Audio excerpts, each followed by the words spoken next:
Hi everyone, this is Elaine Biss and today we're going to be doing watercolor roses.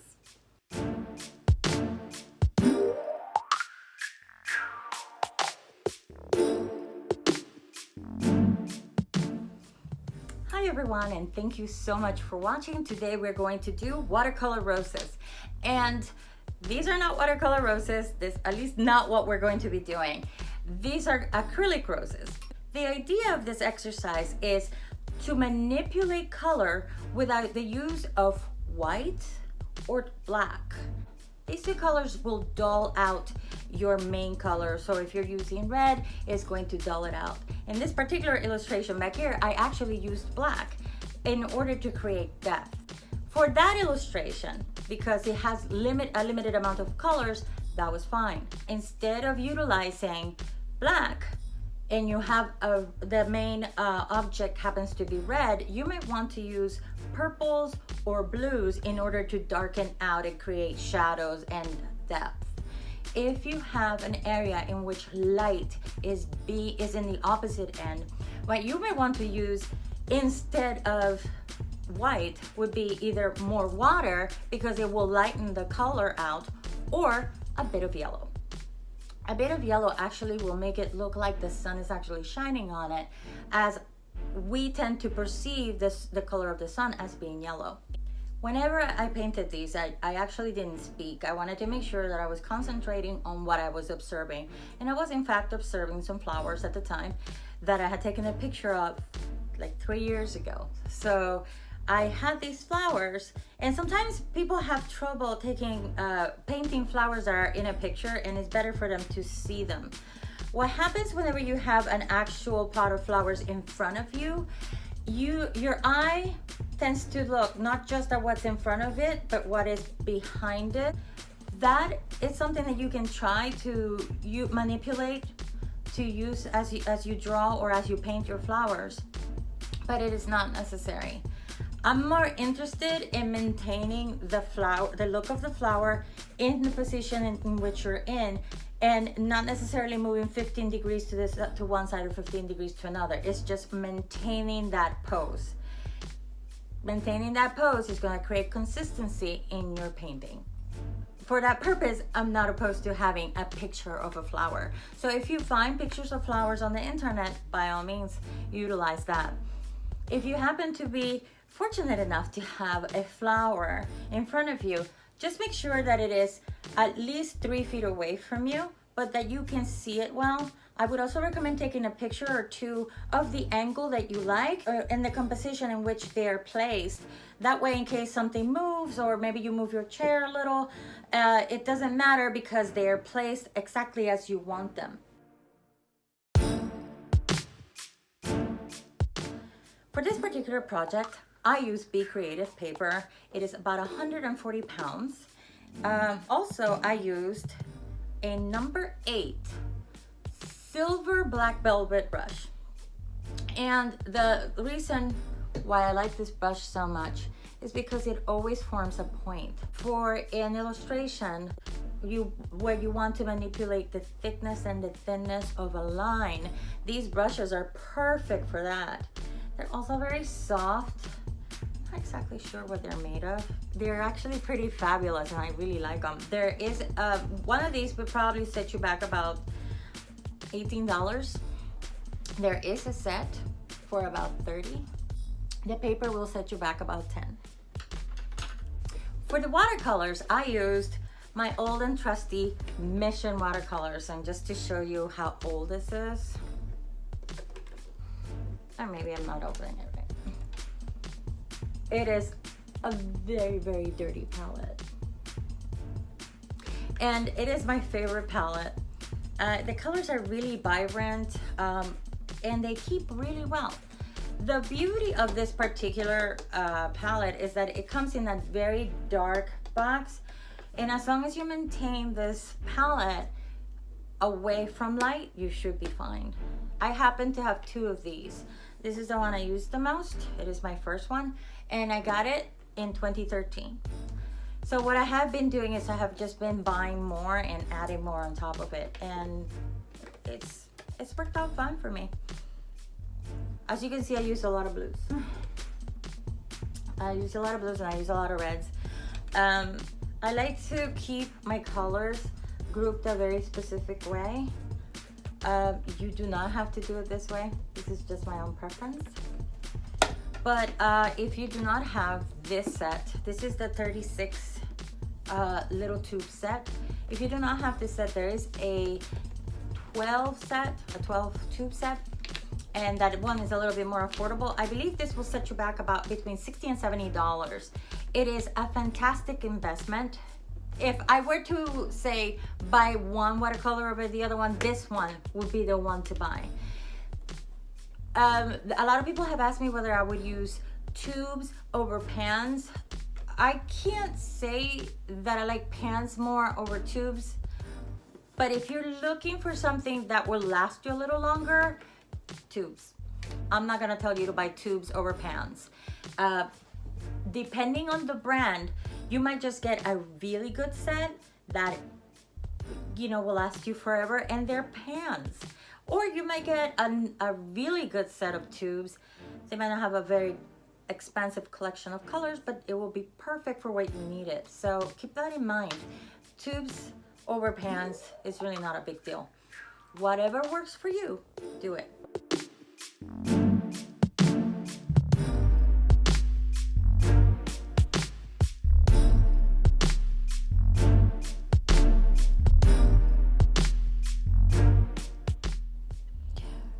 When I made these roses, it took me just under 17 minutes to create.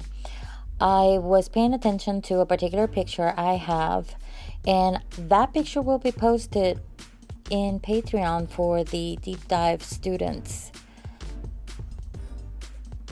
It's actually really relaxing to paint flowers, so it's something I do very often. As you can see here, I am adding a bit more color in order to create depth. Sometimes whenever the flowers dry, I go back and add an extra layer of color, and that's actually called glazing. And it's a technique that is used by many watercolor artists in order to create depth. It's one of my favorites.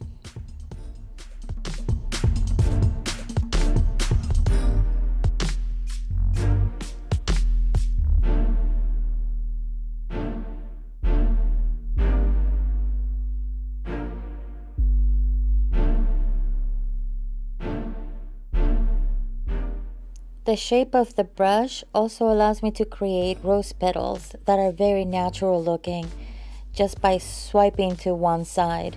It's also great for creating leaves.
When I painted these green leaves, I added a bit of red, and that was because I wanted to make the green a little warm.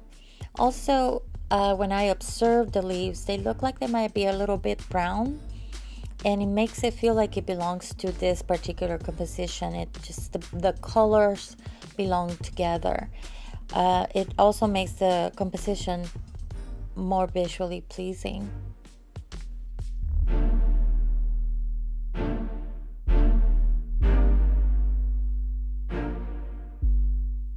By dabbing a little bit of extra color in the areas where shadows would be, you create definition. It's not just some brushstroke on paper, it will actually have dimension.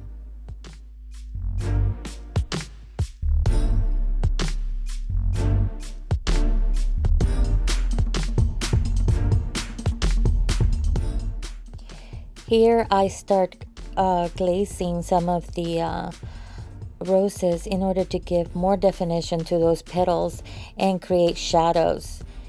And I play a lot with how the water wants to pull on the paper. I just basically place it where it wants to go.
On the yellow rose, I used an orangey red color in order to create definition.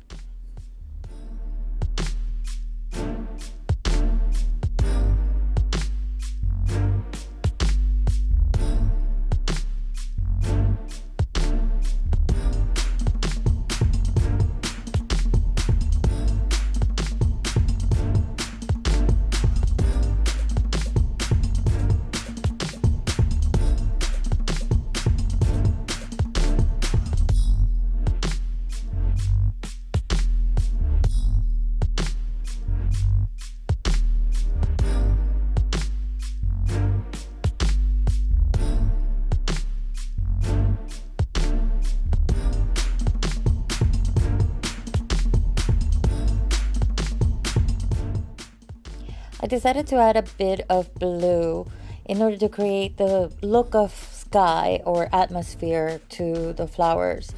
This is usually a really romantic touch, and it makes the background all that more interesting.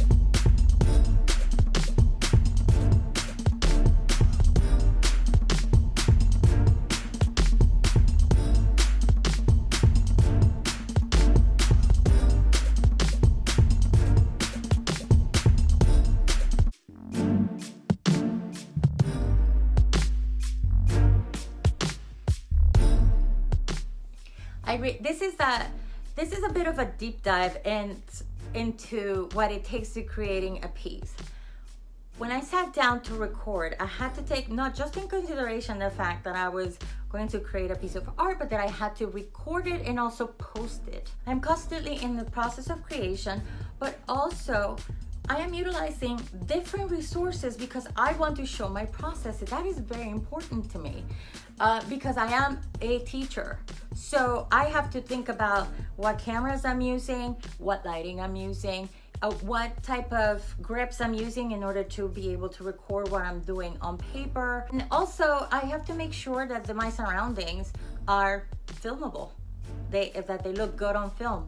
So I take into consideration a lot of things that most people would not normally take into consideration. So whenever you are doing your artwork, are you going to show your work? Are you going to post it? Is it going to go into your portfolio? I am of the mind that whatever you make, you should put on your portfolio. And you should, not only you should put it on your portfolio, but you shouldn't censor yourself. What ends up happening is that most people believe that certain artwork shouldn't go online and other artwork should. I think you should just put your artwork out and be happy with it. Sometimes the one piece of artwork that you do not like is the one that everyone ends up liking. That has happened to me so many times. I just post everything and don't censor myself. I don't even think about it. The idea is that you can put yourself out there, be successful, make some money, and create beautiful artwork that makes you happy. So this is the end of the video. I want to thank you so much for watching. Be sure to like, comment, and subscribe. And don't forget to hit the notifications bell. Otherwise, YouTube is not going to tell you I've uploaded a new video. If you are a deep dive student, you're going to be receiving another video along with this one, which talks more about the aspect of the business of art. These are different videos from what I post here. These are private videos that get posted straight onto my Patreon, and I am very excited to not only show you what I've learned, but discuss it with you and teach you more about how to price yourself in order to be successful. Again, thanks again for watching, and go make something couture.